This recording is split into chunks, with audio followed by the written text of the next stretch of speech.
Danielle from StarsMoonandSun.com, and I'm here to just give you your new moon in Leo forecast, but we have to discuss some things because this is eclipse season, right? So eclipse season has to do with things that are beyond our control, things are fated. Eclipses are very hard to predict for because they are unseen, they're unpredictable, sort of like Uranus transits.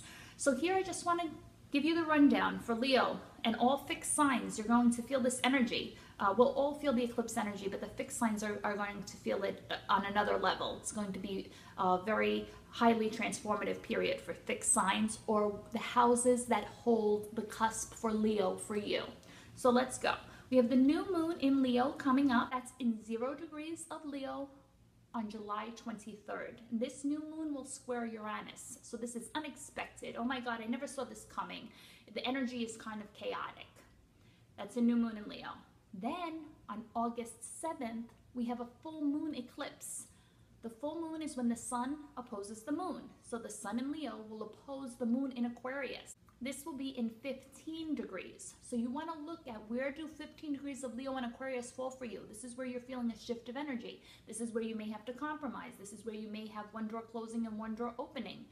You may have to make choices. There may be two paths, two lifestyles for you to choose from. So that's August 7th, 15 degrees. If you are a fixed sign, if you have planets in fixed signs, you will feel this energy. So August 7th, 15 degrees of Scorpio, 15 degrees of Aquarius, definitely 15 degrees of Leo, and 15 degrees of Taurus.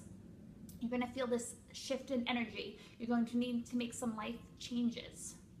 Then we have another new moon, but it's an eclipse at the end of August. August 21st, it's going to be a new moon solar eclipse in Leo, and this will be in 28 degrees, and it will be conjoining Mars. So this is aggressive. This change is coming at you. You are feeling compelled to change your life. You're feeling compelled to take action. So these are the degrees. You want to look for your chart. Where is Leo? These are going to be hot points. I just want to caution you, you don't want to make any major life changes 2 weeks before the eclipse to 2 weeks after the eclipse. It's very difficult because you feel compelled. Try to sit on it 2 weeks before, 2 weeks after. Okay, if this eclipse is on your Venus, you want to not make any major love decisions. If it's on your Mars, watch your health, make sure you're resting, because Mars has to do with sort of our action, our aggression. Well, that's what it has to do with. So you want to make sure you're not overexerting yourself. You want to watch your health. You want to watch your sleep, patterns. Make sure you're getting enough sleep and taking care of yourself. The eclipse energy will last up to 6 months. So if something doesn't unfold right now, you will notice over a 6-month period that the houses where Leo is for you or Aquarius, this is going to be sort of an active point of fate during this time. Let's get into the new moon. I would take these messages as the entire season of Leo, the cards that I've pulled. Of course, I'm reading for the new moon in Leo on July 23rd, 0 degrees, squaring Uranus. But let's just look at the messages and utilize them and embrace the energy for all of Leo season. If you're not aware, Leo is a fixed fire sign. They're associated with the sun. I love Leos. They're my favorite sign. They just usually come forth with energy of vitality and passion. Rule the 5th house in astrology, home to things you create. Children, the children you give birth to. 11th house is children you adopt. Children that you give birth to, creative ideas. It also rules parties. Leos can definitely be the life of the party. Gambling, speculation, taking chances. These are all Leo associations. Leo rules the heart as a body part. And if you think about the lion, right? Lion has heart. It's the king of the jungle. These are all, and obviously Leo is the king of the zodiac, the queen of the zodiac, right? So these are some of the things that Leo corresponds with, and let's get a look and see what the tarot has to say for you. So the first message I received was surrender to success. And the card says you are ready to experience abundance. Don't look back at previous roadblocks or difficulties. Leap into an exciting new world of possibilities. So because this energy is rather tumultuous, even the new moon squaring Uranus is kind of crazy. Then the full moon eclipse, and then the new moon eclipse conjoining Mars. It's sort of like we're being catapulted in a different direction, or our soul, I feel like, goes on sort of evolutionary fast track when eclipses happen. So this is not looking back on what was. We need to embrace the new successes, embrace the new possibilities, and not focus on where we've come from or where we were, but focus on where we're going. Where is the universe catapulting us to? We can't cry over the past. We need to keep moving. These things are happening for us, not to us. So that was the opening message from Spirit. Then the next message I received was embrace. And I took two messages, and this one is from the Psychic Tarot for the Heart, because Leo corresponds with heart. So I said, let's get a message from here. And this is embrace.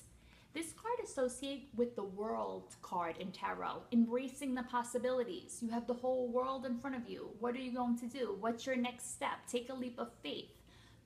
Embrace all the possibilities. This has to do with the world. Now, the world can be the pinnacle, right? We've gotten this far. We're at the top of this place. Where are we headed, right? It can be about acclaim, accomplishment, travel, all of those things. So I want you to embrace, where are you headed, right? Embrace, where are you going? Not where you've been, where are we going? What are we dropping off? When the full moon eclipse comes, what are we leaving behind? You can't take everything and everyone with you. Embracing the possibilities.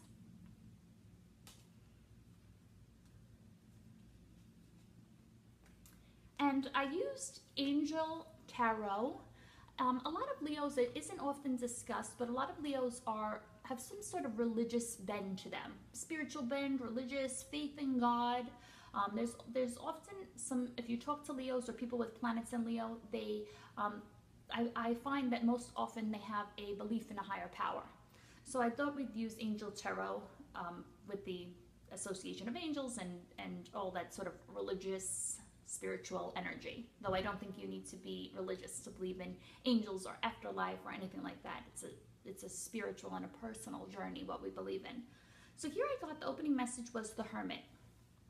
Hermit, we know it's a man that's alone. Obviously it can be a woman, and it says spend time in quiet meditation, spiritual teaching, and self-discovery.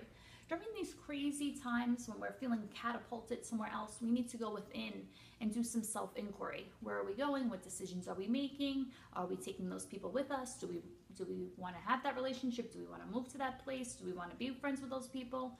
So meditate, going within. I know Leo is an outgoing sign, a vibrant sign, but sometimes we need to do, Leo is also the sign of self. You know, it's a self-oriented, I create. My children, my creative abilities. This is some of the things that are associated with Leo. So we want to go in and do some self-discovery during these changing times. Honest self-reflection. What's a release? And this was very masculine energy.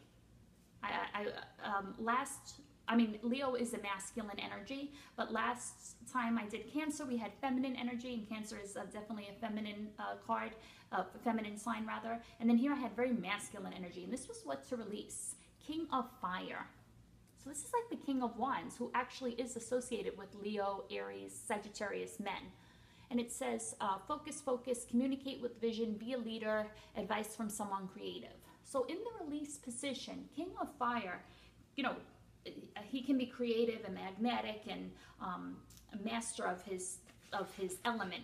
But in the negative, King of Fire can be someone that is, ruling and obnoxious and narcissistic. So Leo is a sign that needs approval from other people. A lot of times they get a sense of self from other people acknowledging them, saying hello. I know so many Leos that are upset when people don't say hi to them. But you don't need validation from anybody else, right? You are breathing, living being, and you don't need to be validated by others. So the negative side of Leo and of King of Fire is someone that is high in narcissism, right? And they're demanding and commanding respect. As long as you have love for yourself, as long as you honor yourself, it really doesn't matter what anyone outside of you thinks of you. I'm sorry, but that's the truth. No. As long as you're okay within, whatever's going on on the outside, it doesn't matter. So to me, this is releasing narcissistic tendencies, releasing the need to be acknowledged, releasing, you know, this need to be known. You know, this is very dynamic character. Just not saying you shouldn't be out there, not saying you shouldn't be creative, not saying people shouldn't be respectful, but not sort of demanding it. Because you know, when you know you're the queen, when you know you're the best, you don't need anybody to acknowledge you. What to release? King of Water. So King of Water is the master of his suit, the master of his emotions. It says, open your heart and mind to around you, trustworthy, heartfelt advice, charity work. I'm reading these in the negative connotation because they're what to release. King of Water is the alcoholic, the one who lets his emotions, his or her emotions get the best of him, the person that's drinking. King of Water, King of Cups, he's always got that cup full. So releasing your over-emotional tendencies, right? We're going to come out of Cancer season and we're into Leo season, and we should be leaving behind the over-emotional. We should be leaving behind bad habits. For some people, maybe these eclipses, these reversals, these changes will inspire you to become sober, to analyze your emotions. How are you dealing with your emotions? It's going to be an emotional time coming up, so it's imperative that we deal with our emotions in a constructive manner and releasing and letting go of the negative version of King of Water or King of Cups. What to embrace? Here we go. Balance. This is associated with the Temperance card, right? So we're balanced. She has usually 1 foot on earth, 1 foot in the water. So that balance between our physical and emotional needs, water, our tangible earth, and our spiritual water needs. Finding balance, this is essential during this eclipse season, to be balanced within, to find harmony within yourself, to make sure that you are working, spending time with family, maybe going to the gym. I know recently I have been overworking, and I'm like unraveling, right? I'm like, oh God, I'm working so much. And when we are overworked, when we are overdoing anything in one area of our life, we become vibrationally sloppy. We become, we're not true to ourselves when we're overworked. We're not true to ourselves when we're over partying, you know, because we become sloppy. We're not taking care of ourselves. We're not eating right. Perhaps we're drinking during the day, or we're not getting enough sleep. So finding balance, it's important to perhaps have a spiritual practice, work and know when to fall back, know when to, you know, take a rest, honoring, hey, I'm tired today. Fuck it, I'm not answering my phone. I'm not going to work. I'm not doing the assignment. I'm taking 2 days off and I don't give a shit. Balance. The need for balance and moderation, cooperation and compromise. Wait for perfect timing. Full moon eclipse also coming up. So this is cooperation, compromise. Full moon is, I see you, you see me. We got to find some way to meet in the middle. What to embrace? The dreamer, 0. It's the Fool. It's the start of a new journey. A leap of faith. Follow your dreams. Unexpected opportunities. Eclipse season, new moon is always about catapulting us somewhere new, going somewhere in a different direction. So this is really being true to yourself, knowing you're protected. The Fool is never worried in tarot. The Fool is not checking their phone and overanalyzing. The Fool says, I'm going off on this new journey. I'm going to start fresh, and with optimism and faith and believing that it's going to be okay. So really embracing that energy, that leap of faith, that I'm going to try this new way. I'm going to leave everything behind. I know I'm protected. I know I'm cared for. Beautiful card. And the closing message, dun, dun, dun, dun. Life experience. It's associated with the Tower. A significant life event, a powerful revelation that leads to change. Time to spread your wings. So the Tower is a destructive card, right? It's ruled by Mars. It's the sudden crash of all of your, I don't know, the things that you had stable. It's the crushing of your home life, your business. It's the tearing down of everything you thought. You know, the tower, you're in your tower, you're safe, and you think everything's great, and then it comes crashing down. The only things that sort of crumble to the ground in life are things that no longer serve us, that we've been holding on to. Things that aren't serving our highest good, right? Sometimes things happen. Sometimes we do lose a job so that we can go out there and open a food truck, right? Sometimes we do lose our spouse because, let's be honest, we weren't in love with them. So the Tower, life experiences, honoring the changes that you're going through, knowing you're going to come out on the other side, knowing nothing real can be destroyed, nothing real ever dies. So if it leaves your life, if things change, sort of learning to go with the flow and holding on that hope and that inner knowing that everything is happening for you, not to you. This is the sort of chaotic, I feel like this reading is very chaotic, but there's so much going on for Leo. Keep your eyes out open for those of you that have planets in fixed signs, Scorpio, Leo, Aquarius, and Taurus. Your life will be undergoing some major changes. I'm sort of on and off from readings. I won't be around a lot for the rest from July to August. But my shop will be open in September. You can always email me if you wanted me to make an exception. I do give some exceptions for readings. StarsMoonandSun@yahoo.com. And I love you guys. Have a great summer.